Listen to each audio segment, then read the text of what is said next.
తెలంగాణలో శాసనమండలిలో ఎమ్మెల్యే కోట ఎమ్మెల్సీ ఎన్నికలకు Congress, CPI, BRS అభ్యర్థులు నామినేషన్లు దాఖలు చేశారు. కాంగ్రెస్ నుంచి అద్దంకి దయాకర్, కేతావత్ శంకరనాయక్, విజయశాంతి నామినేషన్ దాఖలు చేయగా సిపిఐ నుంచి నెల్లికంటి సత్యం, బీఆర్ఎస్ నుంచి దాసోజు శ్రవణ్ నామినేషన్ వేశారు. ఎన్నికల్లో జరగనున్న 5 స్థానాలకు 5గురు మాత్రమే నామినేషన్లు దాఖలు చేసినందున ఎన్నిక ఏకగ్రీవం కానుంది. మరిన్ని వివరాలు చూద్దాం. కాంగ్రెస్ అభ్యర్థుల నామినేషన్ కార్యక్రమంలో ముఖ్యమంత్రి రేవంత్ రెడ్డి, ఉప ముఖ్యమంత్రి బట్టి విక్రమార్క, పలువురు మంత్రులు, టీపీసీసీ చీఫ్ మహేష్ కుమార్ గౌడ్ తదితరులు పాల్గొన్నారు. బీఆర్ఎస్ అభ్యర్థి శ్రవణ్ నామినేషన్ దాఖలు ప్రక్రియలో party working president KT Rama Rao, Harish Rao సహా ఇతర నేతలు హాజరయ్యారు. సిపిఐ సభ్యులు నెల్లికంటి సత్యం నామినేషన్ దాఖలు కార్యక్రమంలో పార్టీ శాసనసభ్యులు కోనమనేని సాంబశివరావు, కె నారాయణ, చాడా వెంకటరెడ్డి తదితరులు పాల్గొన్నారు. 1998లో బీజేపీలో చేరడం ద్వారా సినీ రంగం నుంచి రాజకీయ జీవితంలోకి అడుగుపెట్టిన విజయశాంతి 2009లో తల్లి తెలంగాణ పేరిట పార్టీని ప్రారంభించారు. అదే సంవత్సరం పార్టీని అప్పటి టీఆర్ఎస్ లో విలీనం చేసి మెదక్ స్థానం నుంచి ఎంపీగా పోటీ చేసి గెలిచారు. అయితే ఎక్కువ రోజులు టీఆర్ఎస్ లో ఉండలేకపోయారు. మరలా బీజేపీలో చేరారు.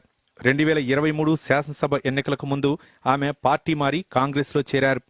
ఎన్నికల్లో విస్తృత ప్రచారం చేశారు. దీంతో విజయశాంతి సేవలను గుర్తించిన అధిష్టానం ఎమ్మెల్సీగా అవకాశం కల్పించింది. ఎమ్మెల్యేగా పోటీ చేసే అవకాశం దక్కకపోయినా ఎమ్మెల్సీ టికెట్ ఇచ్చి అద్దంకి దయాకర్కు తగిన గుర్తింపు ఇచ్చింది కాంగ్రెస్ పార్టీ.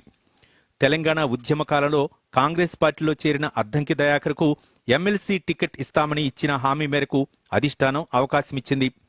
ఎస్టీ కోటాలో ఎమ్మెల్సీ సీటు దక్కించుకున్న కేతావత్ శంకరనాయక్, మిర్యాలగూడ, హుజూర్ నగర్, నాగార్జున సాగర్ గిరిజన తండాల్లో పట్టుంది. ప్రస్తుతం ఆయన నల్లగొండ జిల్లా డీసీసీ అధ్యక్షుడిగా బాధ్యతలు నిర్వహిస్తున్నారు. ఇటీవల జరిగిన ఎన్నికల్లో పార్టీ గెలుపు కోసం శంకరనాయక్ చేసిన సేవలకు గుర్తింపుగా ఎమ్మెల్సీ టికెట్ దక్కింది.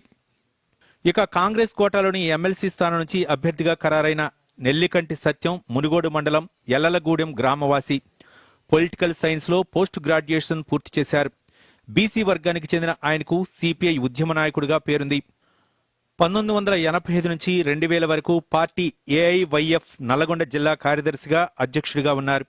2010-2016 వరకు మునుగోడు మండల కార్యదర్శిగా, 2016 నుంచి నల్లగొండ జిల్లా సిపిఐ సహాయ కార్యదర్శిగా, 2020 నుంచి జిల్లా కార్యదర్శిగా ఉన్నారు. ఇక బీఆర్ఎస్ నుంచి పోటీ చేస్తున్న దాసోజు శ్రవణ్ మాజీ విద్యార్థి నాయకుడిగా, సామాజిక కార్యకర్తగా, విద్యావేత్తగానే కాకుండా కన్సల్టెంట్ గా, కార్పొరేట్ ఎగ్జిక్యూటివ్ గా గుర్తింపు ఉంది. ప్రస్తుతం బీఆర్ఎస్ లో సీనియర్ నాయకుడిగా ఉన్న శ్రవణ్ గతంలో పోలిట్ బ్యూరో సభ్యుడిగా, బీఆర్ఎస్ పార్టీ అధికారిక ప్రతినిధిగా కూడా పనిచేశారు. గతంలో గవర్నర్ కోటాలో దాసోజు శ్రవణ్ ను పార్టీ నామినేట్ చేసినప్పటికీ తిరస్కరణకు గురయ్యారు. దీంతో ఈసారి ఎమ్మెల్యే కోటాలో పార్టీ ఎమ్మెల్సీగా అవకాశం కల్పించింది. Bureau report, Doordarshan news.